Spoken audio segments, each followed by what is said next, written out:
I've seen things most people couldn't imagine. After 30 years in the army, serving in places I can't even name, I thought I'd earn peace.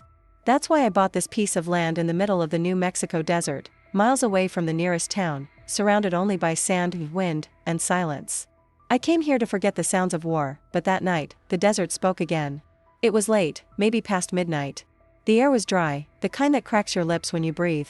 My old dog, Cooper, was asleep by the door. The stars above were sharp as glass, thousands of them, pulsing in a sky so black it almost felt alive. Then, it happened, a thunderclap without a storm. The ground trembled beneath my boots, and a flash of white light sliced through the horizon. At first, I thought it was a military jet breaking the sound barrier. But the light didn't fade, it fell. It crashed somewhere behind the mesa, less than a mile from my cabin. Then came a low hum, not like any engine I'd ever heard. It was deep, almost alive, vibrating through my chest. Old habits die hard.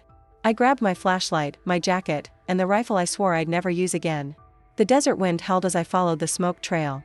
My heart was pounding like I was back in uniform, running toward gunfire. Every step kicked up dust and memories, of orders, of faces I'd buried long ago. When I reached the ridge, I saw it. A metallic object half buried in the sand, not a plane, not a drone. It shimmered under the moonlight, curved like a drop of liquid steel frozen in time. The air smelled of ozone and burned earth. I felt the hair on my arms rise. Something was moving inside. I should have turned back. Called someone.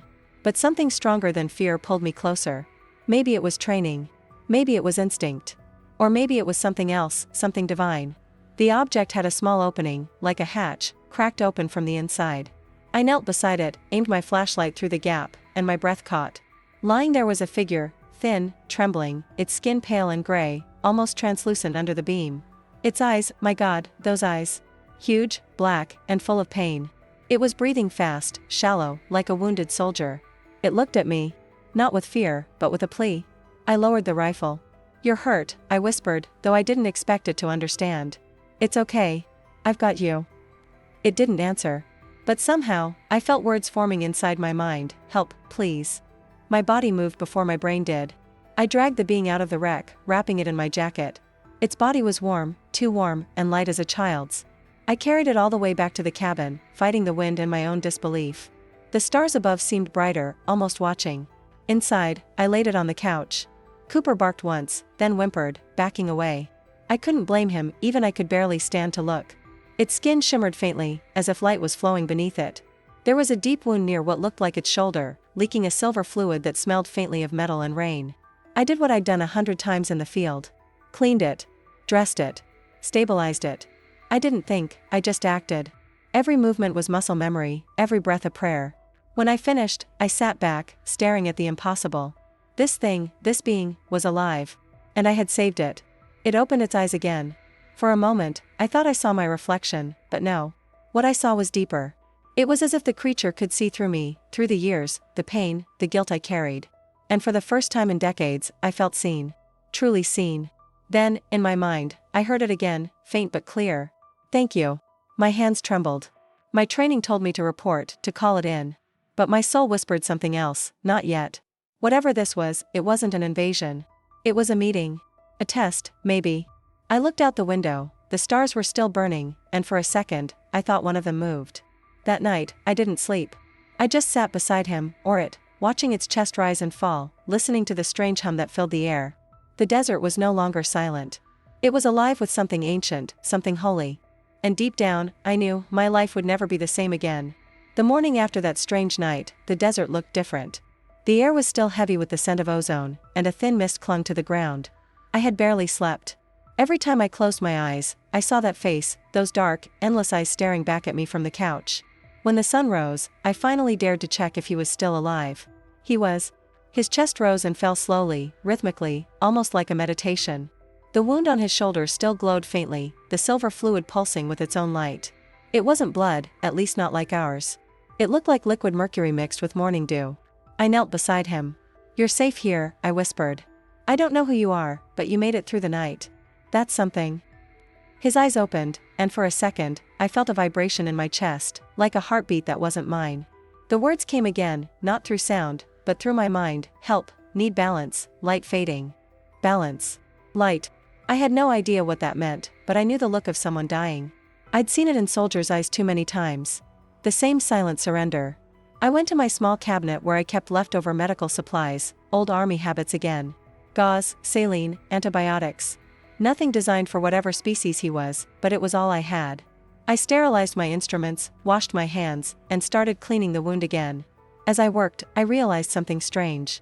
His tissue didn't tear, it shifted. When I touched it, it seemed to rearrange itself, forming around the wound like water adapting to the shape of my fingers. I wasn't fixing him, he was fixing himself. My cleaning just sped it up. I spoke softly while working, partly for him, partly for me.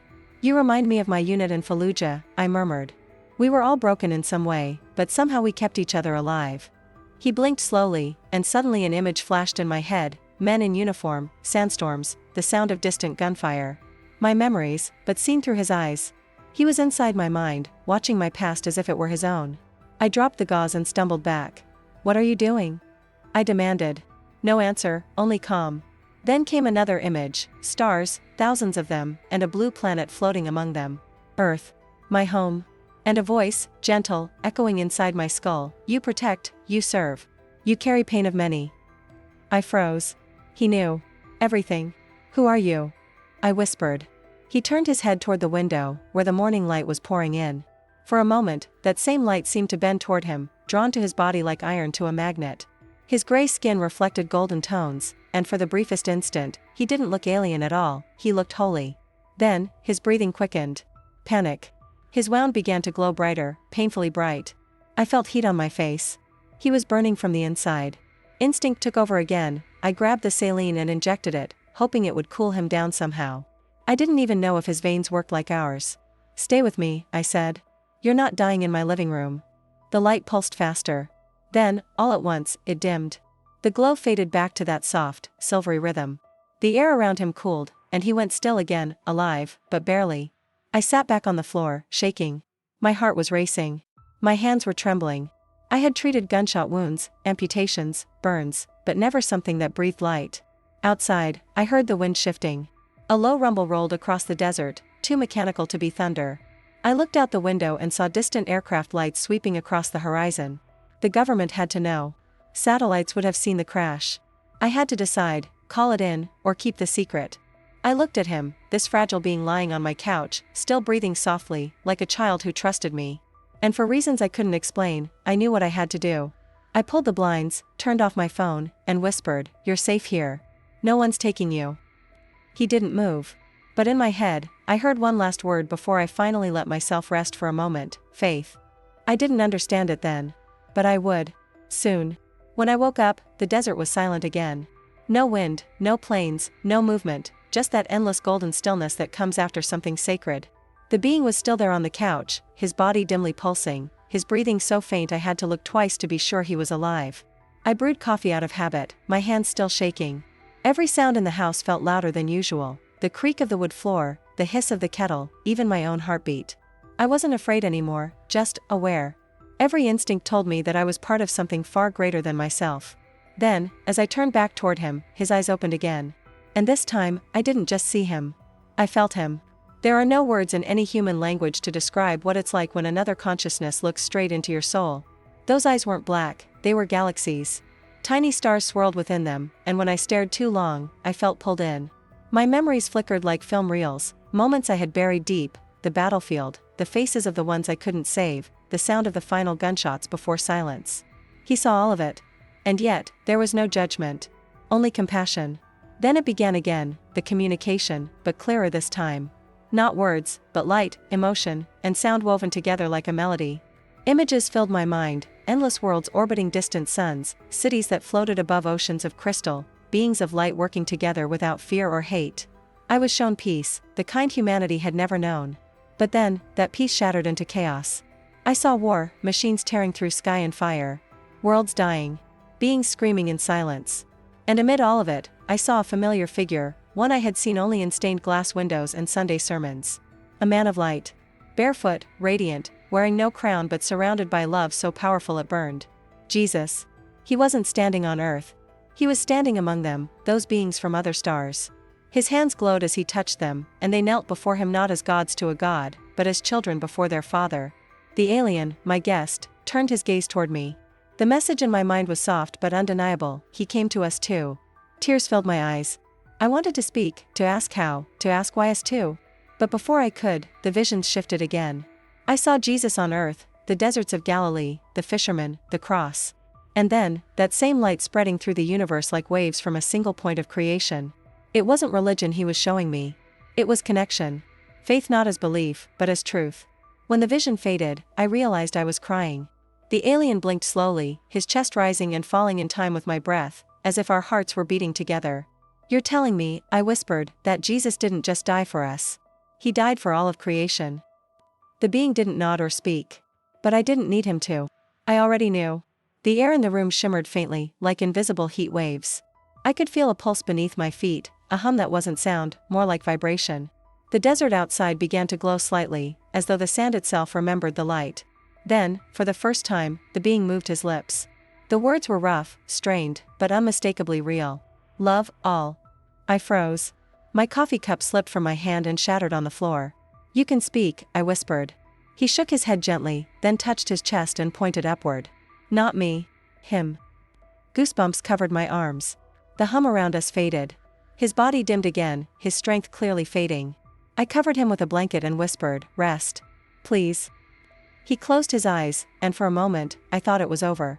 But just before sleep took him, I heard his voice again, inside my mind this time, soft as breath: "He will return. But not the way you think." Outside, thunder rolled across a cloudless sky. The storm that wasn't a storm rolled over the desert all afternoon, thunder without clouds, light without lightning. I kept the blinds half closed, the room dim and warm, the way a field medic's tent feels when hope is hanging on by a thread. He lay beneath my wool blanket, breathing slowly, his skin cycling through that soft, silvery pulse. Every now and then I'd hear the faintest chime, like crystal tapping crystal. I couldn't tell if it was real or happening inside my skull. Toward evening, the air changed. The smell of dust gave way to something clean, like rain falling on cold stone. I was rinsing a cloth in the sink when a single syllable pressed into my mind, gentle but undeniable. "Come." I turned. His eyes were open, and for the first time they didn't look like fathomless wells. They looked familiar. The way a chapel looks when you've been away too long and step inside at dusk. "Do you need water?" I asked out loud, because old habits die hard. He shook his head once, then lifted his hand, a fragile, long-fingered gesture, toward his chest. I knelt beside him. Heat gathered under my palm before I even touched him, a soft radiance that made my bones ache with memory, base hospitals, last rites whispered by strangers, the weight of a body going quiet in your arms. I braced for grief. What came was light. It didn't burst or blind. It simply unfolded, like the slow unfurling of dawn through a stained glass window. My cabin fell away. The couch, the dog, the crooked picture frame, gone. I wasn't floating. I wasn't moving. I was present in a place that had no edges, a hush as wide as the night sky, threaded by a heartbeat older than stars. Images rose and fell inside that hush. Not visions, memories, but not mine. A shoreline of deep cobalt water beneath two moons.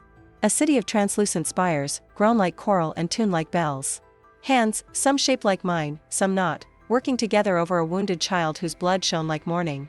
A people who had learned to speak without sound, to build without hatred, to protect without fear. And then the fracture, fire across a violet sky, engines cutting the air like knives. A war, sudden and absolute. I wanted to look away. I couldn't.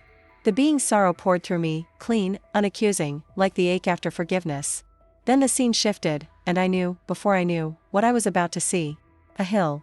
Dust lifting on a hot wind. 3 crosses black against a white sun. I've seen enough death to know when a moment holds the whole world, and this one did. The air itself trembled with a love so fierce it made my lungs forget how to pull breath. I heard women weeping with the kind of grief that births courage. I saw soldiers standing in the bored posture of men who've made peace with their own smallness. And in the center, a face I had only ever known in art, ordinary and impossible at the same time. He looked at me. Not the me who'd earned medals and scars. The me that came before duty, before fear, the child who had once believed that love could fix everything. I broke. I let it. Tears ran hot and unhidden as another scene opened, far from the hill, far from earth. A chamber the color of midnight. Beings gathered like constellations wearing bodies. And there, the same face, the same eyes, but shaped to be known by those gathered. No crown. No thunder. Only presence. He moved among them as a physician moves in a ward at night, touching a shoulder, meeting a gaze, asking nothing that wasn't already freely given. The message wasn't in words. It folded into me like breath. I did not come to one. I came to all. I am not owned by language, flag, or star. Love is not provincial. It is law. A cry rose in me, not of doubt, but of recognition. All the fragments of my life, the orders followed, the ones questioned, the funerals, the lone desert nights, aligned like stones in a riverbed. There had always been a current beneath it. I just hadn't known its name. The light thinned to a shimmer. My cabin returned around us, humbled and holy, the old wood, the humming fridge, the ticking clock. He was still beneath my hand, breath unhurried, pulse even. I pressed my forehead to our joined hands like I'd done with dying soldiers when words weren't brave enough. Why show me? I whispered. Why me? His answer arrived like a smile you feel before you see. Because you keep oaths. I almost laughed. 30 years of orders had not left me gentle. I'd failed more times than I could count. But I knew what he meant. Not the oath to a flag, though I honor it. The oath to the wounded. To the ones who don't have time for your fear.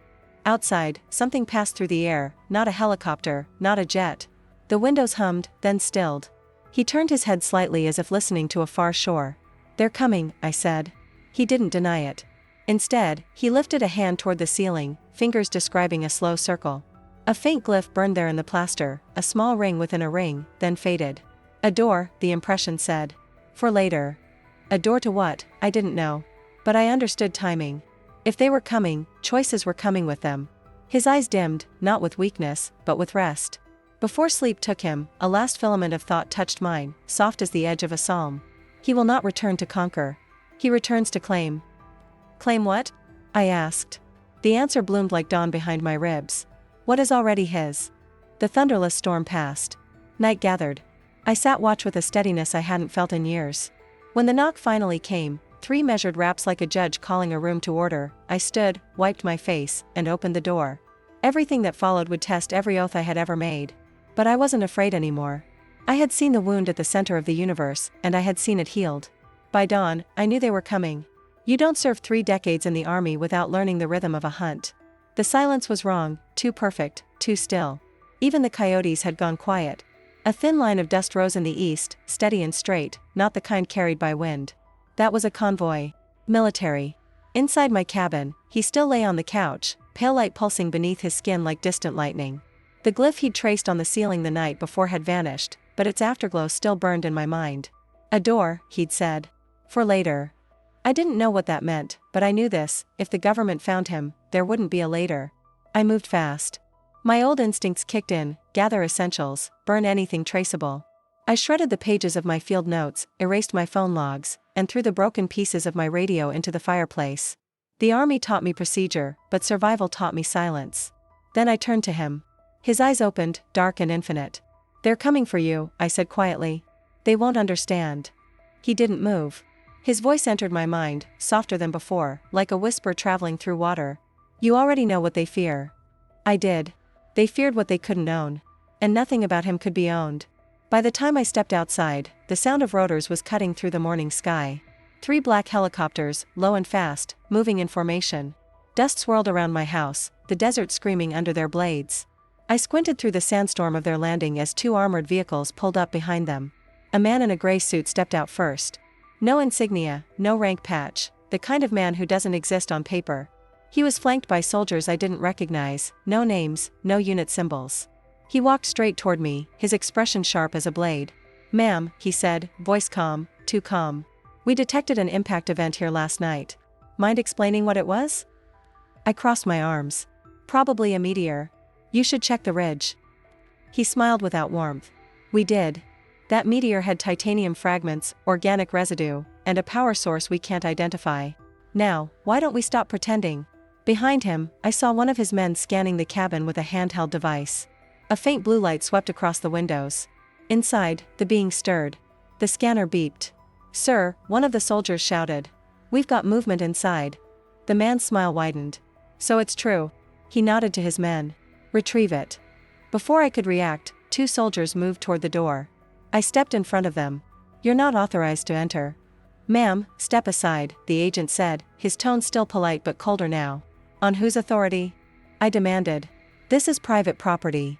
He stared at me for a moment, then said, almost with pity, on behalf of humanity.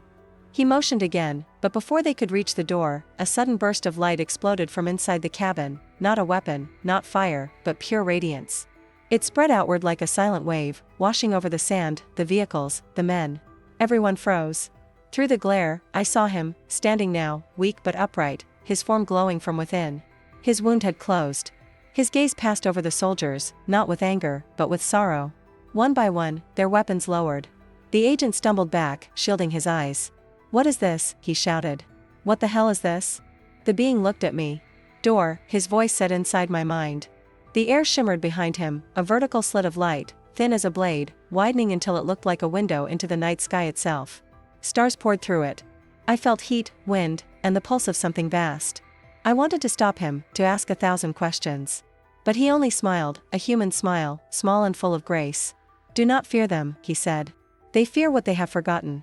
Then, with a flash brighter than any sunrise I've ever seen, he stepped through the light, and it closed like a whisper. The silence afterward was absolute. The helicopters powered down. The wind died. Even the agent stood speechless, staring at the empty space where he had stood. "Ma'am," he finally said, his voice trembling for the first time. What was that?" I looked him in the eye. "Something you'll never be able to weaponize." He didn't respond.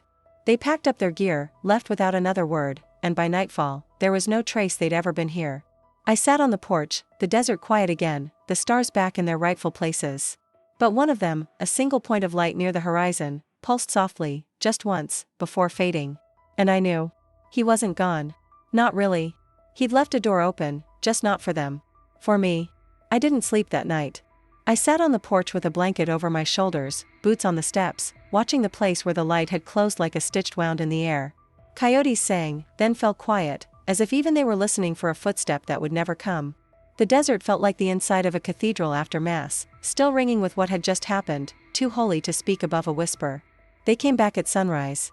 3 SUVs this time, no helicopters. Same gray-suited man, different soldiers, fresh faces, unreadable eyes. They were careful with me now, the way you're careful with a live wire that looks like an ordinary cable. He stood on the gravel, hands folded. "We need a statement, ma'am." I figured. Inside, they placed a small recorder on my kitchen table and slid a non-disclosure across the wood. The paper was thin, like a veil pretending to be iron. I scanned it and set it back down. "I'll give you my statement," I said. "But I won't sign your forgetting." He didn't flinch. "You're a veteran. You understand national security." "I understand triage," I said. "And I understand when someone tries to cauterize a living nerve so they don't have to feel." He nodded to the recorder. "Begin whenever you're ready." So I told the truth, clean, spare, the way we wrote after-action reports when the wrong adjective could bury a fact. I described the crash, the wound, the light, the door. I left out the visions, not because I was afraid, but because I would not let them harvest what wasn't mine to give. Some things grow only in the soil of trust. They asked for samples. I had none. They swept the house with instruments that sighed and blinked, found nothing. The agent's composure cracked just once when he noticed the ceiling, plain plaster, no glyph, no scorch. He stared up for a long time like a man trying to remember a dream that would not let him back in. Before they left, he placed a card on my table, white, unmarked, more threat than invitation. "If you think of anything else," he said. I didn't touch the card. "You won't find what you're looking for with machines." "What should we use?" he asked. "Reverence," I said. When they drove away, the house felt too small to hold my breath. I leashed Cooper and walked to the ridge where the ship had carved its shallow wound. The sand had already begun to smooth the scar. The desert forgets in public and remembers in private, the way old soldiers do. On the crest, I stopped and looked east. The sun rose with the steady dignity of an officer who has seen every kind of dawn and still salutes each one. In my pocket, my rosary, long and used, pressed against my palm. I hadn't prayed properly in years. I didn't know how to begin. So I started the way we start field repairs, with what I had. "I don't know your rank in the cosmos," I said into the wind. "But I know your voice when it speaks mercy. Teach me to carry this without breaking it." When I got home, I did the only thing that ever kept me sane in war, I wrote. Not on a computer, not on paper they could subpoena. I wrote in a green, battered logbook I'd carried through 3 tours and a dozen medevacs. I wrote in pencil. I wrote every detail I could trust myself to remember, the smell of ozone and rain, the weight of his hand beneath mine, the precise cadence of the word door when it bloomed in my head. I made a second copy, then burned the pencil stubs and scattered the ash. That afternoon, I drove into town for the first time in a week. The grocery store hummed with the quiet theater of normal life, melons thumped, doors slid open, a child cried for a candy bar. I stood too long in front of the baking aisle because the smell of vanilla snapped me hard back to a military chapel somewhere in Anbar. Coffee, candles, the chaplain's cracked voice singing "Be Not Afraid" to 12 people who did not know if they would see evening. On my way out, I saw Father Mateo. Retired now, serving a tiny parish where the biggest scandal was who forgot to bring the sheet cake. He looked smaller than I remembered and infinitely larger, like some men do when time has burned away their costume and left only their vocation. "You look like a woman who's seen an angel and isn't sure if she should tell anyone," he said, not unkindly. "Something like that." "Confession," he offered. "Not sin," I said. "Witness." We walked to the empty church. Sunlight fell through cheap stained glass, throwing clumsy patches of color on the pews. I sat, and the wood remembered my back. I didn't give details, just the shape of it, the weight of having been trusted with a truth too large for one life. "Will they call you crazy?" he asked gently. "Yes," I said. "Will you tell it anyway?" "Yes." He nodded. "Then it's testimony." He didn't demand proof. He didn't give me language I hadn't earned. He just reached into his pocket and handed me a tiny crucifix, tarnished at the edges. "For when the door opens again," he said. "How do you know it will?" He smiled, the old kind. "Because mercy is unfinished business." That night, I placed the crucifix on my windowsill and left the curtains open. The desert breathed in and out. Somewhere between midnight and mercy, I woke to a pale flicker, not bright, not loud, just enough to find my hand in the dark. On the sill beside the crucifix lay a small, smooth piece of metal I had never seen before, cool to the touch, etched with a circle within a circle. I didn't need a machine to tell me what it was. It was a promise, stamped in a language that bypasses doubt, not proof, but presence. I set it next to the logbook and whispered, "I'll keep the oath." The room held its breath, then released it. And in that exhale, I understood what the being meant when he said the world feared what it had forgotten. We hadn't forgotten them. We had forgotten how to wonder. The first sign didn't come with trumpets. It came with a hush. 3 nights after the small token appeared on my windowsill, circle within a circle, cool as moonlight, I woke to a silence so complete it felt deliberate, like a room holding its breath before the bride walks in. No insects. No coyotes. Not even the soft creak of the house settling on its haunches. Just a steady, silver quiet, as if the desert had turned to listening. I slipped on my boots and took the crucifix from the sill, letting it rest against my palm. The metal disc lay beside it, patient, unassuming. I pocketed both and stepped outside. The air had the mineral smell of rain that never quite arrives. Clouds weren't visible, but the stars had thinned, as though something unseen pressed a translucent hand against the sky. Then the horizon brightened, faint at first, like the soft wake of a ship traveling beneath black water. The glow swelled, not from a point but from a line, the way dawn begins when you are far enough from mountains to see the curve of the earth. Only this wasn't dawn. It was midnight's chapel gold, the color of candle flames seen through tears. The glow moved toward me. It did not hurry. It unrolled itself across the sand, a tide of light washing up the dunes and over the mesquite. When it reached the ridge where the ship had fallen, it paused, gathered, then crossed with the slow dignity of a priest carrying a chalice. My breath went shallow. I fell to one knee without deciding to. The light stopped at my porch and stood there, not inches away, not miles, but exactly where a friend stands when you both know words will cheapen it. It was not a figure and yet had shape, not a voice and yet it spoke. The crucifix in my hand warmed. In my pocket, the small metal disc hummed, a vibration more felt than heard, a memory of that room without edges the being had shown me. "You came back," I said, because it was all I could bear to manage.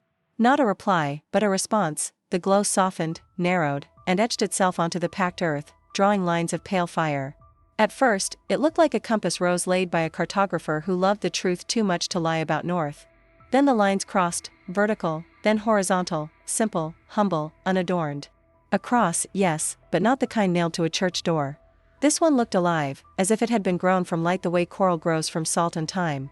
Symbols gathered around it, spare and round, circles within circles, little notches at the quarters, a script that read more like breath than writing. I didn't know how I knew, but I knew, this was a language of consent, not conquest. An alphabet designed to ask, "Will you receive what you cannot own?" "Show me how," I whispered. The light brightened, a tender correction, not a command. My chest lifted without me. The ache I had carried for years, the hard knot made of names and dates and last looks, rose and rose until it reached my throat and, for the first time in so long, passed through. Tears came quiet and clean. The cross of light flickered once, not in weakness but in acknowledgement, the way a salute is returned in the field when words would get in the way. Headlights appeared on the county road, 2, then 4. I tensed. But it wasn't the gray-suited men. It was 3 trucks from town, the kind with hay bits stuck in the grills and rosaries looped over mirrors. Ranchers. A couple from the diner. Father Mateo's ancient sedan, limping like a faithful dog. News travels along the desert the way water finds the low places, quietly, inevitably. They parked without talking, stepped out as if approaching a vigil. No one asked me what this was. No one asked if I had called it. People who live with sky learn to meet a sign with a posture, not a theory. The light did not withdraw. It expanded, gently, so that each person stood inside it as you stand inside the shade of a well-loved tree. I watched faces soften, lines of suspicion easing, the old combat lurch in a rancher's shoulders loosening by a breath. A young mother shifted her baby from one hip to the other. The little one, who had been fussing, went limp with that boneless trust only babies and the dying can manage. Father Mateo took off his hat. His eyes were wet. "Not spectacle," he said softly. "Sacrament." The word fit. The cross on the ground brightened. The symbols pulsed in a rhythm I recognized a half-second before my brain caught up, my heartbeat, and then all of ours, braided for a few measures into a single living rope. No, not ropes. Roots. For one shimmering instant, we were a small forest no longer afraid of wind. I reached into my pocket and lifted the disc. It glinted once and then lay quiet in my palm. When I held it over the cross of light, the symbols on the ground trembled and rearranged, accommodating it the way a hand accommodates another hand in prayer. The disc settled at the center, circle nested within circle. The vibration deepened, still gentle, but with the assurance of a keel finding water. Something changed in me then. Not a conversion. I had been converted long ago to the hard religion of getting through the next hour. This was different. This was recognition. The sign wasn't proof in the courtroom sense. It was a key. It did not unlock the sky, it unlocked me. We stood like that for I don't know how long. No one filmed. No one tried to name it out loud. When the light finally thinned, like incense after the thurible stopped swinging, no one panicked. The cross faded last, leaving the faintest trace burned into sand that even a desert wind would need days to erase. People began to breathe again like it was safe to. A rancher muttered, "I ain't been in church in 15 years, and then, after a pause, "Guess I just was." The young mother pressed her lips to her baby's hair. Father Mateo put a hand on my shoulder. "The sign isn't the end," he said. "It's the direction." I nodded, fingers tight around the disc. Direction to where? His smile was small and certain. To who? After the last truck taillights dissolved into the dark, I stayed on the porch until the stars sharpened back into their old selves. The earth was ordinary again, and somehow more holy for it. I knew what Act 8 would demand, not staying here, guarding a story like a dragon on a treasure, but going, carrying it like bread. Inside, I set the disc beside the crucifix. The house exhaled. Outside, a coyote sang, not warning this time, but something closer to gratitude. The sign had come. Not to prove. To prepare. The morning after the sign, the desert smelled of rain that hadn't fallen. It was a scent of waiting, clean, metallic, filled with promise. My porch still bore faint traces of the cross burned into the sand. When the wind passed over it, the particles shimmered, refusing to erase what heaven itself had written. I sat there for a long time, holding the small metal disc between my fingers. It was warm, even under the cool dawn. Every time I turned it toward the light, faint circles glowed within circles, like ripples on an invisible pond. I could feel something humming beneath my skin, not fear, not even awe, but direction. It took me 55 years to understand that purpose doesn't always arrive with orders. Sometimes it comes as silence that refuses to let you rest. That morning, I packed my old army duffel. Not much, some food, my logbook, a compass that hadn't been right in years, and the crucifix Father Mateo had given me. The disc I slipped into the same pocket where I used to keep my dog tags. It felt like they belonged together, one marking where I'd been, the other where I was going. I didn't know where to start. The map of my life had been drawn in deserts, battlefields, and losses. But now, for the first time, I wasn't following coordinates. I was following a call. When I stopped by Father Mateo's church to say goodbye, the doors were already open. He was polishing the altar rail, though it gleamed enough to shame the sun. He looked up when I entered, and before I said a word, he nodded. "I knew," he said softly. "The sign wasn't meant to stay here." "I don't know where I'm going," I admitted. He smiled, that slow, knowing priest smile. "Then you're already on the right path. Faith starts where maps end." He reached into his pocket and handed me something wrapped in cloth. Inside was a small wooden rosary, old, worn, the kind soldiers carry when hope is their last weapon. "For company," he said. "And when you reach wherever he sends you, remember this, not all missionaries wear robes. Some wear scars." I laughed quietly. "You think I'm a missionary now?" He met my eyes. "You've already preached more truth than most pulpits ever have. Go. So I did. I left the cabin at dusk. The desert stretched out before me like an ocean of bronze. With every mile, the horizon breathed wider, and the weight I'd carried for decades, the grief, the guilt, the endless self-recrimination, began to loosen its grip. For the first time in my life, I felt light enough to follow something I couldn't name. That night, I made camp under the stars. The fire crackled low, and I watched the constellations crawl across the sky. Orion, Cassiopeia, the Pleiades, all the old stories I'd memorized as a kid, back when I believed heaven was somewhere above us. Now I knew better. Heaven wasn't up. It was everywhere waiting to be noticed. At some point, I must have drifted into sleep. When I woke, the fire was out, and the world was silver. Above me hung a single bright star, brighter than any I'd ever seen. It pulsed slowly, rhythmically. I pressed my hand against my chest and realized it was pulsing in sync with my heartbeat. The disc in my pocket vibrated once, just once, and I heard his voice again, not from the sky, not from memory, but from within. You are not chosen to convince. You are chosen to remind. Tears blurred the stars. Remind who? I whispered. The answer came as warmth spreading through my ribs. Everyone who has forgotten how to love what they fear. The star brightened, then faded, leaving behind an ordinary night, ordinary, but different, because now I knew what ordinary really meant. It meant miracle disguised as routine. It meant faith hidden in the shape of dust. When dawn came, I stood and brushed the sand from my boots. I didn't have orders, but I had my mission, simple, impossible, holy. I would tell the story. Not as proof, not as spectacle, but as witness. Maybe they'd laugh. Maybe they'd pity me. Maybe they'd say the war had scrambled my mind. Let them. The truth doesn't need permission to exist. As I walked east toward the highway, the wind picked up behind me. I turned once more toward the desert. The sun rose over the ridge, right where the light had first fallen that night. And in that glow, for a heartbeat, I saw him again, the being, whole and radiant, standing in the distance. He didn't speak. He just raised his hand in farewell. I saluted. Old habits never die. Then he was gone, and only the desert remained.